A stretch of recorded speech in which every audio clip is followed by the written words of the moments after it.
আমার মতন আপনার মতন যুবক এই মহল্লায় বড়া অনেক রয়েছে, আপনার মতো মুরব্বী ওই মহল্লায় অনেক রয়েছেন, কিন্তু আল্লাহ তাআলা তাদেরকে তৌফিক দান করেন নাই এই মুবারক সবাই আসার জন্য, এই মুবারক মজলিসে আসার জন্য। আপনাকে আমাকে আল্লাহ তাআলা তৌফিক দান করেছেন। এটা এমন এক তৌফিক, হয়তো আল্লাহ তাআলা এর খাতিরই আমাদেরকে জান্নাত দান করতে পারেন। জোরে বলেন সুবহানাল্লাহ। কেননা কোন আমল আল্লাহর কাছে কবুল হয় তা আমাদের জানা নাই। তাজকিরাতুল আউলিয়ার মধ্যে আছে, আল্লামা ইয়াহিয়া রহমতুল্লাহ আলাইহি যখন ইন্তিকাল করলেন, এক বুজুর্গ ব্যক্তি স্বপ্নে দেখলেন, দেখিয়া বলতেছেন, হে আল্লামা ইয়াহিয়া, আল্লাহ তাআলা তোমার সাথে কিরূপ আচরণ করেছেন, কিরূপ ব্যবহার করেছেন। আল্লামা ইয়াহিয়া রহমতুল্লাহ আলাইহি বলতেছেন, যখন আমাকে আল্লাহ তাআলা সম্মুখে নিয়ে যাওয়া হলো, আল্লাহর সামনে নিয়ে যাওয়া হলো, তখন আমি কম্পমান, আমার বডি কাঁপতেছিল, আমার শরীর কাঁপতেছিল, আমি জবাব দিতে পারি নাই। তখন আল্লাহ তাআলা বলতেছেন, হে আল্লামা ইয়াহিয়া, আমি তোমাকে মুফতি বানাইছি জাহান্নামের আগুনে জ্বলাইবার জন্য নয়, আমি তোমাকে ফকিহ বানাইছি জাহান্নামের আগুনে জ্বালাইবার জন্য নয়, আমি তোমাকে ইলম দান করছি জাহান্নামের আগুনে জ্বালাইবার জন্য নয়। যাও, আমি আল্লাহ তোমাকে মাফ করে দিলাম। আমি আল্লাহ তোমাকে কেন মাফ করলাম?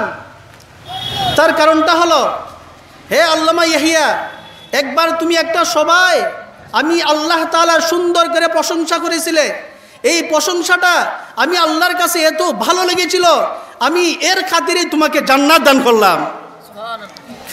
এই জন্য কোন আমলের খাতিরে আল্লাহ তাআলা আমাদেরকে মাফ করেন তা আমাদের জানা নাই। তাই আমরা আবারও আল্লাহ তাআলার শুকরিয়া আদায় করি। সবাই জুড়ে সুরে বলি আলহামদুলিল্লাহ। আমি মহাগ্রন্থ আল কোরআন থেকে একখান আয়াত পড়েছি, আর নবী কুল শিরোমণি সাল্লাল্লাহু আলাইহি সাল্লামের লক্ষাধিক হাদিস থেকে একটি মাত্র হাদিস পাঠ করেছি। মহান আল্লাহ তাআলা যদি আমাকে তৌফিক দান করেন, তাহলে তথা অনুযায়ী কিছু কথা বলার চেষ্টা করব, বি তৌফিকিল্লাহি তাআলা ওয়া আউনি। মহান আল্লাহ তাআলা বলেন, কুল, হে নবীজি আপনি বলুন, ইন কুনতুম তুহিব্বুনাল্লাহ, যদি তোমরা আল্লাহ তাআলাকে ভালোবাসো, ফাত্তাবিউনি, তাহলে আমি বিশ্ব নবীকে তোমরা অনুসরণ করো, ফলো করো। ইউহিব্বুকুমুল্লাহ, আল্লাহ তোমাদেরকে ভালোবাসবেন। ওয়া ইয়াগফির লাকুম যুনুবাকুম, এবং আল্লাহ তাআলা তোমাদের জীবনের সমস্ত গুনাহ খাতা মাফ করে দিবেন। কেন? আল্লাহু গাফুরুর রহিম, আল্লাহ তাআলা হইলেন ক্ষমাশীল, আল্লাহ তাআলা হইলেন মায়াশীল। আর বিশ্বনবী সাল্লাল্লাহু আলাইহি ওয়াসাল্লাম হাদিস শরীফে বলেছেন, লা ইউমিনু আহাদুকুম হাত্তা আকুনা আহাব্বা ইলাইহি মি ওয়ালিদিহি ওয়া ওয়ালাদিহি ওয়ান নাসি আজমাইন। বিশ্বনবী সাল্লাল্লাহু আলাইহি ওয়াসাল্লাম বলেছেন, হে আমার উম্মতরা, যতক্ষণ পর্যন্ত তোমরা আমাকে তোমাদের পিতা থেকে এবং তোমাদের সন্তানদের থেকে এবং সমস্ত মানুষ থেকে আমি বিশ্বনবীকে মহব্বত করবে না, ততক্ষণ পর্যন্ত তোমরা খাঁটি মুমিন হতে পারবে না। এই হলো কোরআনের আয়াত এবং হাদিস শরীফের অর্থ।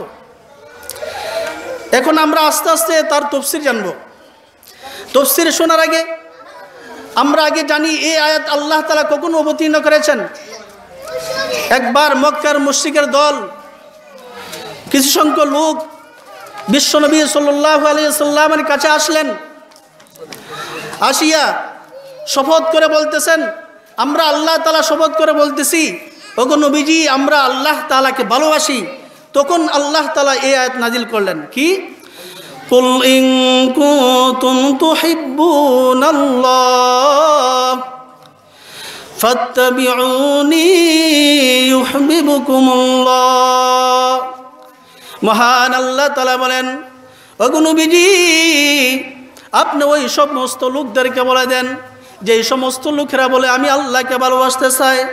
ওগো নবীজি, ওই সমস্ত লোকদেরকে আপনি বলে দেন, আমি আল্লাহকে ভালোবাসতে হলে আপনার অনুসরণ করতে হবে। আপনার যদি সঠিকভাবে অনুসরণ করে, ইউহিব্বুকুমুল্লাহ, আমি আল্লাহ তোমাদেরকে ভালোবাসবো। আমি আল্লাহ তোমাদেরকে ভালোবাসবো। শুধু তা না, ওয়া ইয়াগফির লাকুম যুনুবাকুম ওয়াল্লাহু গাফুরুর রহিম। আল্লাহ তাআলা বলেন, আমি আল্লাহ তাআলা তোমাদের জীবনের সমস্ত গুনাহ খাতা মাফ করে দিব। কেন? আল্লাহু গাফুরুর রহিম, আমি আল্লাহ তাআলা হইলাম ক্ষমাশীল, আমি আল্লাহ তাআলা হইলাম মায়াশীল। তা আমরা কি বললাম?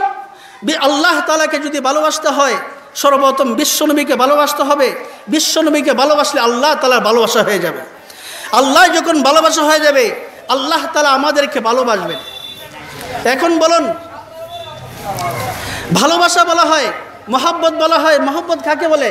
আল্লামা জালালউদ্দিন সুয়ুতী রাহিমাহুল্লাহ তাআলা তিনি বলেছেন, মাইলানুল কলবি ইলা শাই, মাইলানুল কলবি ইলাল ফুলান। কোনো ব্যক্তির দিকে মন ধাবিত হওয়াকে ভালোবাসা বলা হয়। কোনো বস্তুর দিকে, কোনো ব্যক্তির দিকে অন্তর ধাবিত হওয়াকে ভালোবাসা বলা হয়। এখন আপনারা বলুন, আল্লাহ তাআলার অন্তর আছে? আল্লাহ তাআলার অন্তর আসেনি? আল্লাহ তাআলার অন্তরে নাই, কলব নাই, তাহলে আল্লাহ কিভাবে ভালোবাসবেন? এই জন্য আল্লামা জালালউদ্দিন সুয়ুতী রাহিমাহুল্লাহ তাআলা তিনি তাফসীর করেছেন, ইউহিব্বুকুমুল্লাহ আই ইউসিবুকুমুল্লাহ। হ্যাঁ দুনিয়ার মানুষেরা, তোমরা যদি আমি আল্লাহকে মহব্বত করতে চাও, আমি আল্লাহকে ভালোবাসতে চাও, তাহলে বিশ্বনবীকে ভালোবাসো, বিশ্বনবীর জীবনে ফলো করো। যদি তোমরা সঠিকভাবে বিশ্বনবীর জীবনকে ফলো করতে পারো, আমি আল্লাহ তাআলা তোমাদেরকে অনেক সওয়াব দান করব। এবং শুধু তা না, আমি আল্লাহ তাআলা তোমাদের জীবনের সমস্ত গুনাহ খাতা মাফ করে দিব। জোরে বলুন সুবহানাল্লাহ। তো মহব্বত, আল্লাহ তাআলাকে ভালোবাসতে হলে বিশ্বনবীকে মহব্বত করতে হবে। মহব্বত হলো, মুহাদ্দিসিনে কেরাম লিখেছেন, মহব্বত হলো দুই প্রকার। এক নম্বর হইল মহব্বত আকলি, দুই নম্বর হলো মহব্বত তবিঈ। যখন কোনো একটা লোকের মধ্যে একটা ভালো গুণ দেখা যায়, ভালো গুণ, তখন আকল বলে আমি যেন তাকে ভালোবাসি, ঠিক কিনা? তখন শুধু তা না, ওই লোকটা যখন বেশি ভালো হয়, তখন আকল আপনার বডির মাঝে এমনভাবে ফিট করবে, আপনার শরীরের মাঝে এমনভাবে ফিট করবে, এটা আপনার তবিয়তে বনে যাবে। তখন ওই ব্যক্তির জন্য আপনি আপনার জান দিতে আপনি দ্বিধাবোধ করবেন না, ঠিক কিনা?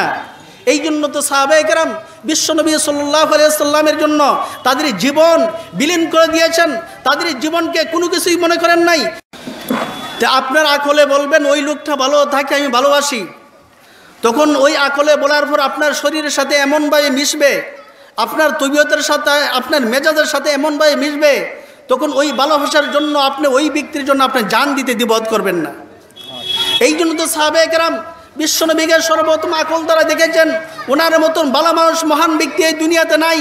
তখন তাদের ভালোবাসা, বিশ্বনবীর ভালোবাসা সাহাবায়ে কেরামের মধ্যে এমনভাবে ফিট হয়েছে, তাদের তবিয়তের মধ্যে এমনভাবে ফিট হয়েছে, ওই সাহাবায়ে কেরাম বিশ্বনবীর জন্য তাদের জীবন বিলীন করে দিতে তারা একটুও দ্বিধাবোধ করেন নাই, ঠিক কিনা? দ্বিধাবোধ করেন নাই। এই জন্য যাহাকে ভালোবাসি তার মধ্যে যদি ৬০টা গুণ থাকে, তখন আমরা তাকে ভালোবাসি।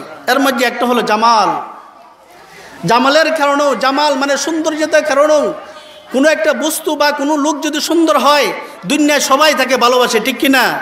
ভালোবাসে। আমার নবীকে আল্লাহ তাআলা এত সৌন্দর্য সৃষ্টি করেছেন। আমার নবীজি হলেন সূর্যের চেয়ে সুন্দর, আমার নবীজি হলেন চন্দ্র চেয়ে সুন্দর। আমার নবীজি এক কথায় দুনিয়াতে যত প্রাণী আছে সব প্রাণী থেকে আমার নবী হইলেন বেশি সুন্দর। আপনাদের বিশ্বাস হয় না? বিশ্বাস হয়। আবু হুরায়রা রাদিয়াল্লাহু তাআলা আনহু বলেন, একবার বিশ্বনবী সাল্লাল্লাহু আলাইহি ওয়াসাল্লাম মসজিদে নববীর বারিন্দায় বসা, আর ওইদিকে পূর্ণিমার চাঁদ উঠতেছে, পূর্ণিমার চাঁদ উঠছে, পূর্ণিমার চাঁদের আলো বিশ্বনবীর চেহারা গিয়ে পড়ছে, বিশ্বনবীর চেহারা জলমল করতেছে। আবু হুরায়রা রাদিয়াল্লাহু তাআলা আনহু বলেন, আমি একবার পূর্ণিমার চাঁদের দিকে তাকাই, আরেকবার বিশ্বনবীর চেহারা দিকে তাকাই, দেখি কে বেশি সুন্দর, বিশ্বনবী সুন্দর না পূর্ণিমার চাঁদ সুন্দর? বারবার তাকাইতে লাগলাম। পরিশেষে আমি সিদ্ধান্ত নিলাম, পূর্ণিমার চাঁদের সে বিশ্বনবীর চেহারা শতগুণ বেশি সুন্দর। এত ছিলেন সুন্দর বিশ্বনবী সাল্লাল্লাহু আলাইহি ওয়াসাল্লাম। একবার এক রাখাল গেলেন বকরি চড়াইতে পাহাড়ের চূড়ায়। পাহাড়ের সাইডে গেলেন বকরি চড়াইতে। হঠাৎ করে একটা বাঘ একটা বকরিকে নিয়ে গেল। তখন ওই রাখালও ছিল শক্তিশালী। রাখাল জাপটা মারে ওই বাঘের মুখ থেকে বকরি সেনাই আনলো। তখন আল্লাহর কি কুদরত, ওই বাঘের জবান খুলে গেল। বাঘের জবান খুলে গেল। বাঘ বলতেছেন, হে রাখাল, আল্লাহ তাআলা রিজিক হিসাবে আমাকে ওই বকরিটা দিয়েছে, আর তুমি আমার কাছে খাইতে নিছো, এটা তোমার জন্য ঠিক না। তখন রাখাল বলেন, ওয়াজাবা জিবুন ইয়াতাকাল্লাম, আশ্চর্য ব্যাপার, বাঘও কথা বলে। তখন বাঘ বলতেছেন, সুন্দর ও সাবলীল ভাষা বলতেছেন, হে রাখাল, আমার কথা আশ্চর্য নয়, গিয়া দেখো আরবের মক্কা নগরীতে একজন লোকের আবির্ভাব হয়েছেন, যিনি নবী বলে দাবি করেন। তিনি এক আল্লাহর মানুষদেরকে দাওয়াত দেন। শুধু তা না, তিনি মূর্তি পূজা থেকে মানুষদেরকে নিষেধ করেন।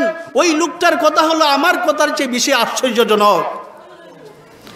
রাখাল বলল, ঠিক নেই, হ্যাঁ ঠিক। রাখাল বকরি লিয়ে বাড়িতে গেলেন। মালিককে গিয়ে বলতে লাগলেন, মালিক সাহেব, আজকে থেকে আমি আপনার চাকরি করব না। মালিক বলতেছেন, মনে হয় বেতন কম, এই জন্য তুমি চাকরি করবাই না। রাখাল বলতে লাগলেন, বেতন কম না, বেতন কমের জন্য না, আপনি যদি আমাকে 10,000 টাকা দেন এরপরও আমি আপনার চাকরি করব না।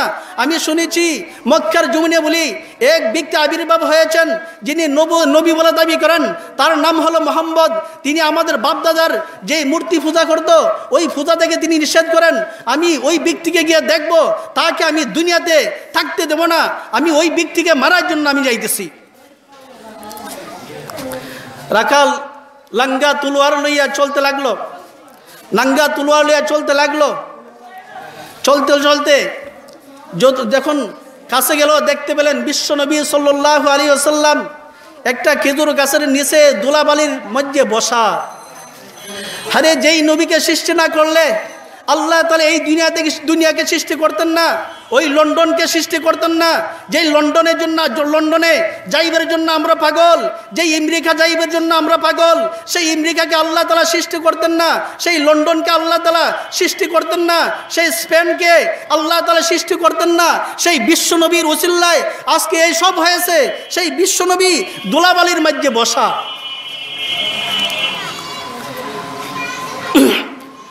রাখাল যতই যায় তার অন্তর পরিষ্কার হয়। রাখাল যতই নিকটে যায় তার অন্তর পরিষ্কার হইতে থাকে।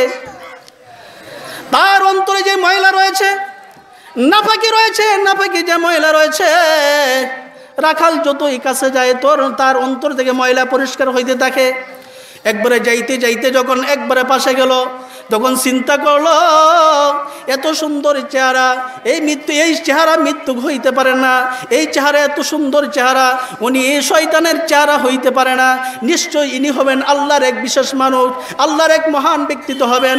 তখন ওই বিশ্বনবীর কাছে গিয়ে বলতে লাগলো, নবী গো, আপনার হাতটা বাড়ান।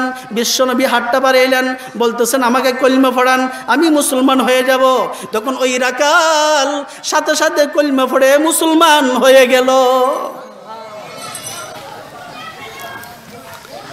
বিশ্বনবীর চেহারা দেখে আরো হাজার কি বলবো, অনেক মানুষ মুসলমান হয়েছেন শুধু চেহারা দেখে। এই জন্য হাসান রাদিয়াল্লাহু তাআলা আনহু বিশ্বনবীর শানে একটা শের পড়েছিলেন, 2টা শের পড়েছিলেন। কি? ওয়া আহসানু মিনকা লাম তারাকাতু আইনি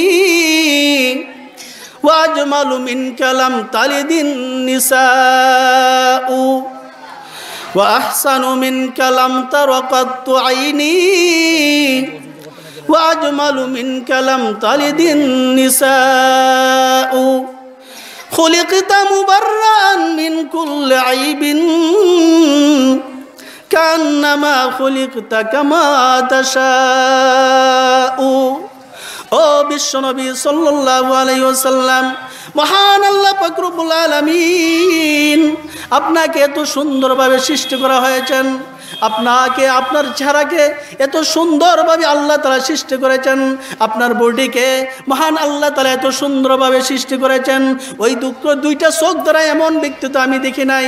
শুধু তা না, ওয়া আজমালু মিন কালাম তালিদিন নিসাউ, ওগো নবীজি আল্লাহ তাআলা আপনাকে এত সুন্দরভাবে সৃষ্টি করেছেন, এত সুন্দর বডি দিয়ে সৃষ্টি করেছেন, এমন সুন্দর মানুষ জগতের কোনো মহিলাই জন্ম দেয়নি।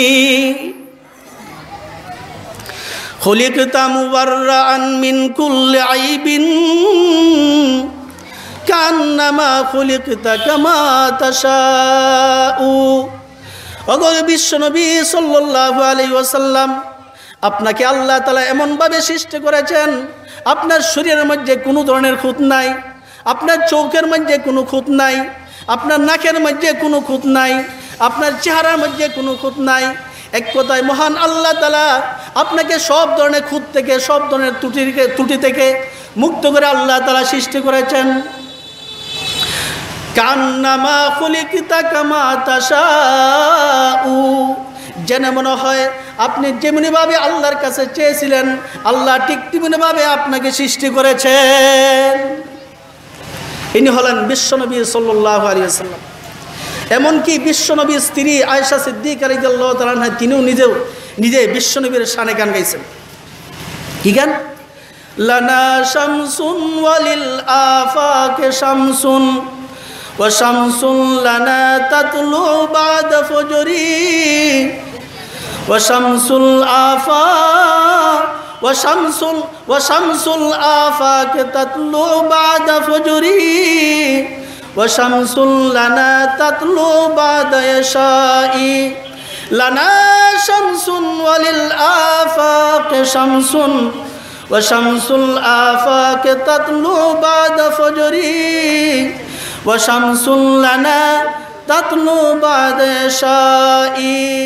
আয়েশা রাদিয়াল্লাহু তাআলা আনহা বিশ্বনবী সাল্লাল্লাহু আলাইহি ওয়াসাল্লামের শানে বলেন, মহান আল্লাহ পাক রব্বুল আলামিন ওই দুনিয়ার জন্য সূর্য সৃষ্টি করেছেন, কিন্তু সূর্য ফজরের পরে পূর্ব দিকে উদিত হয়, কিন্তু আমার সূর্য নবী করিম সাল্লাল্লাহু আলাইহি ওয়াসাল্লাম যখন এশার পরে চতুর্দিকে অন্ধকার থাকে, ওই সময় আমার সূর্য বিশ্বনবী সাল্লাল্লাহু আলাইহি ওয়াসাল্লাম তিনি নিজ ঘরে উদিত হন। তে বিশ্বনবী সাল্লাল্লাহু আলাইহি ওয়াসাল্লাম সুন্দর ছিলেন কি ছিলেন না? ছিলেন। তে বিশ্বনবী সবচেয়ে বেশি সুন্দর ছিলেন, এই জন্য বিশ্বনবীকে সবচেয়ে বেশি ভালোবাসা হওয়ার যোগ্য। জুড়ে বলুন ঠিক কিনা? 2 নম্বর, কামালের কারণেও কাউকে ভালোবাসা হয়, মহব্বত করা হয়। কামাল, বুজুর্গি। কামাল অর্থ পরিপূর্ণ, ইলমের দিক দিয়েও পরিপূর্ণতা হইতে পারে, বুজুর্গের দিক দিয়েও পরিপূর্ণতা হইতে পারে, আখলাকের দিক দিয়েও পরিপূর্ণতা হইতে পারে, তাকওয়ার দিক দিয়েও পরিপূর্ণতা হইতে পারে। আমার নবীদের সর্বদিক দিয়ে পরিপূর্ণ ছিলেন কি ছিলেন না? ছিলেন। বিশ্বনবী সাল্লাল্লাহু আলাইহি ওয়াসাল্লাম সর্বদিক দিয়ে পরিপূর্ণ ছিলেন। বিশ্বনবী সাল্লাল্লাহু আলাইহি ওয়াসাল্লাম মহান বুজুর্গ ব্যক্তি ছিলেন, এই জন্য তিনি যা দোয়া করতেন, আল্লাহর কাছে যা চাইতেন, আল্লাহ সাথে সাথে কবুল করে নিতেন। একবার বিশ্বনবী সাল্লাল্লাহু আলাইহি ওয়াসাল্লাম এক জিহাদ থেকে আসতেছিলেন, এর মধ্যে বড় বড় সাহাবায়ে কিরাম ছিলেন, অনেক সাহাবায়ে কিরাম ছিলেন। ওমর ফারুক রাদিয়াল্লাহু তাআলা আনহু লক্ষ্য করলেন বিশ্বনবী সাল্লাল্লাহু আলাইহি ওয়াসাল্লামের পা জমিন থেকে উঠতেছে না, কেননা বিশ্বনবীর ক্ষুধা লেগেছে, ক্ষুধার জ্বালায়, বুকের জ্বালায়, ক্ষুধার যন্ত্রণায়, বুকের যন্ত্রণায় জমিন থেকে পা তুলতে পারতেছে না, উঠাইতে পারতেছেন না। ওমর ফারুক রাদিয়াল্লাহু তাআলা আনহু তিনি চিন্তা করলেন, দেখা যাক বিশ্বনবীর জন্য কোনো খাবারের ব্যবস্থা করা যায় কিনা। ওমর ফারুক রাদিয়াল্লাহু তাআলা আনহু সামনে তাকাইলেন, দেখলেন বিরাট বড় একটা বাড়ি, তার পরিচিত এক ব্যক্তি ওমর ফারুক রাদিয়াল্লাহু তাআলা আনহু বিশ্বনবী সাল্লাল্লাহু আলাইহি ওয়াসাল্লামের দরবারে গিয়ে বলতেছেন, ওগো নবীজি, আপনি যদি আমার কথা কবুল করেন তাহলে চলুন, ওই দেখা যায় ধনাঢ্য এক ব্যক্তি, ওই বাড়িটা দেখা যাচ্ছে, সামনের বাড়িটা, মনে হয় আমরা গেলে ওই ব্যক্তির মেহমান হইলে আমাদের মেহমানদারি করবেন, আমাদের কোনো খাওয়া দাওয়ার ব্যবস্থা করবেন। বিশ্বনবী বললেন, ঠিক আছে চলো। বিশ্বনবী সাল্লাল্লাহু আলাইহি ওয়াসাল্লাম এমনকি সমস্ত সাহাবায়ে কেরাম ওই ব্যক্তির বাড়িতে গেলেন। ওই ব্যক্তি বিশ্বনবীকে দেখার পর প্রাথমিক অবস্থায় খুব খুশি হইলেন, খুবই খুশি, কিন্তু পরিশেষে ভাবলেন এত লোককে যদি আমি আহার করে দাওয়াত খাওয়াই তাহলে আমার অর্ধেক সম্পদ শেষ হয়ে যাবে, আমার অনেক সম্পদ শেষ হয়ে যাবে, সুতরাং তাদেরকে দাওয়াত খাওয়ানো যাবে না, আমি আমার সম্পদকে আমি শেষ করব না। এই জন্য যাতে করে তাদেরকে দাওয়াত না খাওয়ানো যায়, এই জন্য তিনি একটা ফোন দিয়ে আটলে একটা বাহানা ধরলেন। বাহানা কি? ওই লোকটা খামের মধ্যে লেগে গেলেন, খাম করতেছেন, ওইদিকে মেহমানদের আসছেন, ওই লোকের খবর নাই। বিশ্বনবী সাল্লাল্লাহু আলাইহি ওয়াসাল্লাম বুঝলেন যে ওই লোকটা আমাদের মেহমানদারি করবেন না, এই জন্য ওই লোকটার কাছ থেকে বিদায় নিতে লাগলেন। ও লোক, আমরা চলে যাচ্ছি। ওই লোকটা তখন বললেন, ওগো নবীজি, আমি খামের জামালায় আপনার সেবা করতে পারি নাই, আপনার খেদমত করতে পারি নাই, আপনার মেহমানদারি করতে পারি নাই, আরেকবারে আসবেন তখন আমি আপনার খুব ভালোভাবে মেহমানদারি করব। বিশ্বনবী সাল্লাল্লাহু আলাইহি ওয়াসাল্লাম চলে গেলেন। যাইতে যাইতে ওই লোকটা যখন বাড়ি পার হলেন, তখন বিশ্বনবী সাল্লাল্লাহু আলাইহি ওয়াসাল্লাম সাহাবায়ে কেরামকে বললেন, ও সাহাবায়ে কেরাম, তোমরা হাত তুলো, আমি মহান আল্লাহর কাছে দোয়া করব। সাহাবায়ে কেরাম মনে মনে ভাবলেন, ওই লোকটার জন্য মনে হয় বিশ্বনবী এমন দোয়া করবেন, এই দোয়ার বদৌলতে ওই লোকটা মনে হয় ধ্বংস হয়ে যাবে, শেষ হয়ে যাবে। সাহাবায়ে কেরামের এই ধারণা, কিন্তু বিশ্বনবী দোয়া করলেন, ও আল্লাহ, আপনি ওই লোকটার হায়াত বাড়ায় দিন। সাহাবায়ে কেরামের ধারণার উল্টা বিশ্বনবী দোয়া করলেন।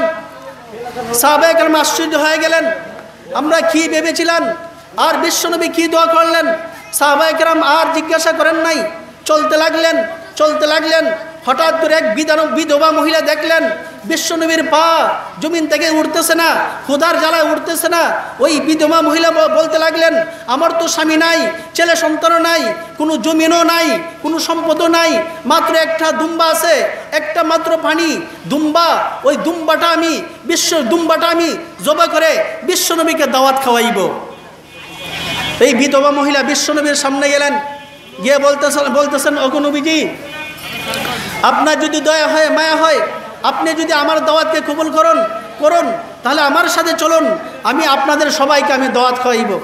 বিশ্বনবী সাল্লাল্লাহু আলাইহি ওয়াসাল্লাম বললেন, ঠিক আছে। ওই মহিলা দুম্বাটা খুব ভালোভাবে জবাই করলেন, আর জবাই কইরা ওই মহিলা দুম্বাটা খুব ভালোভাবে পাকশাক করলেন। পাকশাক করার পর বিশ্বনবী সাল্লাল্লাহু আলাইহি ওয়াসাল্লাম এমনকি সমস্ত সাহাবায়ে কেরামরা ওই দুম্বা খাইলেন। খাওয়ার পর ওই মহিলার কাছ থেকে বিদায় নিয়ে চলে গেলেন। যখন ওই মহিলার বাড়ি পার হলেন, তখন বিশ্বনবী সাল্লাল্লাহু আলাইহি ওয়াসাল্লাম বলতেছেন, ও সাহাবায়ে কেরাম, তোমরা হাত তুলো, আমি আল্লাহর কাছে দোয়া করব। সাহাবায়ে কেরাম মনে মনে ভাবলেন, নবী সাল্লাল্লাহু আলাইহি ওয়াসাল্লাম মনে হয় আল্লাহর কাছে এমন দোয়া করবেন, ওই মহিলা, বিধবা মহিলা কোটিপতি হয়ে যাবেন। সাহাবায়ে কেরামের এই ধারণা। কিন্তু বিশ্বনবী সাল্লাল্লাহু আলাইহি ওয়াসাল্লাম দোয়া করলেন, ও আল্লাহ, আপনি ওই মহিলাকে এখনই মৃত্যু দান করুন। সাহাবায়ে কেরাম আশ্চর্য হয়ে গেলেন। কৃপণ ব্যক্তি, যেই ব্যক্তি আমাদেরকে খাওয়ান নাই, আমাদের মেহমানদারি করেননি, ওই ব্যক্তির জন্য বিশ্বনবী দোয়া করেছেন, আল্লাহ, আপনি ওই লোকটার হায়াত বাড়ায় দেন। আর যেই মহিলা, তার স্বামীও নাই, ছেলে মেয়েও নাই, কোনো কিছুই নাই, সম্পদও নাই, একটা মাত্র দুম্বা ছিল, ওই দুম্বাটা আমাদেরকে জবেহ করে খাওয়াইছে, ওই মহিলার জন্য বিশ্বনবী দোয়া করেছেন, ও আল্লাহ, আপনি তাকে মৃত্যু দান করুন। সাহাবায়ে কেরাম আশ্চর্য হয়ে গেলেন। সাহাবায়ে কেরাম আর সহ্য করতে পারেন নাই। তারা বিশ্বনবীকে বলতেছেন, ও বিশ্বনবী, এই ব্যাপারটা কি তো আমাদেরকে বলুন। বিশ্বনবী সাল্লাল্লাহু আলাইহি ওয়াসাল্লাম বলতেছেন, হ্যাঁ সাহাবায়ে কেরাম, আমার কাছে আল্লাহর পক্ষ থেকে ওহী আসে, তোমাদের কাছে ওহী আসে না। মহান আল্লাহ পাক রব্বুল আলামিন আমাকে ওহীর মাধ্যমে জানিয়ে দিয়েছেন, নবী গো, যেই লোকটা আপনার দাওয়াত খাওয়ান নাই, আপনার মেহমানদারি করেননি, সাহাবায়ে কেরামের মেহমানদারি করেননি, আমি আল্লাহ পাক রব্বুল আলামিন ওই লোকটার প্রতি এত ক্ষুব্ধ হয়েছি নবীজি, ওই লোকটা যদি এখন মারা যায়, তার ঠিকানা হবে জাহান্নাম। নাউযুবিল্লাহি মিন যালিক। আমি বিশ্বনবী হইলাম রহমাতুল্লাহ আলামিন। ওমা আরসালনাকা ইল্লা রাহমাতাল লিল আলামিন। মহান আল্লাহ পাক রব্বুল আলামিন আমাকে এই দুনিয়াতে প্রেরণ করেছেন রহমত স্বরূপ। আমি এই মুমিনের জন্য রহমত, কিফটা ব্যক্তির জন্য রহমত, গাছপালা গাছপালা তরুলতা সব কিছুর জন্য আমি বিশ্বনবী হইলাম রহমত, আমি হইলাম রহমাতুল আলামিন। আমি চাই না আমার একটা উম্মত জাহান্নামের আগুনে জ্বলুক। এই জন্য আল্লাহর কাছে দোয়া করলাম, প্রভু গো আপনি হলেন রব্বুল আলামিন, ও প্রভু আপনি মেহেরবানি করে ওই লোকটার হায়াত বাড়ায় দেন। কেননা হইতে পারে ওই লোকটা যখন লম্বা হায়াত পাইবে তখন সে ওই কাজটা মন্দ ভেবে সে তওবা করবে, তওবা করার পর সে এমন আমল করবে ওই আমলের কারণে তার জাহান্নামের ঠিকানা পরিবর্তন হয়ে জান্নাত হয়ে যাবে। এই জন্য আমি বিশ্বনবী আল্লাহর কাছে দোয়া করছি, ও আল্লাহ আপনি ওই লোকটার হায়াত বাড়ায় দেন। প্রকান্তরে যেই মহিলা আমার খেদমত করেছেন, সাহাবায়ে কেরামের খেদমত করেছেন, আমার মেহমানদারি করেছেন, সাহাবায়ে কেরামের মেহমানদারি করেছেন, মহান আল্লাহ পাক রব্বুল আলামিন আমাকে ওহীর মাধ্যমে জানিয়ে দিয়েছেন, নবী গো এই মহিলার স্বামী নাই, কোনো ছেলে মেয়েও নাই, তার কোনো সম্পদও নাই। ওগো নবীজি এরপর আপনার মহব্বতে তার একটা মাত্র দুম্বা ছিল, একটা প্রাণী ছিল, ওই প্রাণীটা আপনার মহব্বতে সাহাবায়ে কেরামের মহব্বতে ওইটা জবাহ করে আপনাকে খাওয়াইছেন, সাহাবায়ে কেরামকে খাওয়াইছেন। ও নবী গো ওই মহিলার প্রতি আমি আল্লাহ তাআলা এত সন্তুষ্ট হয়েছি, এত রাজি হয়েছি, এত খুশি হয়েছি, ওই মহিলাটা যদি এখন মারা যায় তা মারা যাওয়ার সাথে সাথে তার ঠিকানা জান্নাত হয়ে যাবে। জোরে বলেন সুবহানাল্লাহ। এই জন্য আমি বিশ্বনবী সাল্লাল্লাহু আলাইহি ওয়াসাল্লাম আল্লাহর কাছে দোয়া করলাম, প্রভু গো আপনি ওই মহিলাকে এখনই মৃত্যু দান করুন। কেননা সে যখন এখন মৃত্যু হবে, তার যখন এখন মৃত্যু হবে, মৃত্যু হওয়ার সাথে সাথে সে জান্নাতে চলে যাবে। আর যদি ওই মহিলা লম্বা হায়াত পায়, লম্বা হায়াত পাওয়ার কারণে কোনো গুনাহ করে ফেলে বা কোনো গুনাহ কইলায়, তখন তার ঠিকানা আর জান্নাত থাকবে না, জাহান্নাম থাকবে। এই জন্য আমি আল্লাহ তাআলার কাছে দোয়া করলাম, প্রভু গো আপনি মেহেরবানি করে ওই মহিলাকে মৃত্যু দান করুন। কেননা ওই মহিলাটা মৃত্যু হওয়ার সাথে সাথে আল্লাহর তৈরি জান্নাতে চলে যাবে। এই জন্য বিশ্বনবী সাল্লাল্লাহু আলাইহি সাল্লামকে ভালোবাসতে হলে সাহাবায়ে কেরামের তরিকার ভালোবাসতে হবে। সাহাবায়ে কেরামের তরিকা ছাড়া বিশ্বনবীকে ভালোবাসা যাবে না। আল্লাহ তাআলা আমাদেরকে আমল করার তৌফিক দান করুন। সবাই বলে আমিন।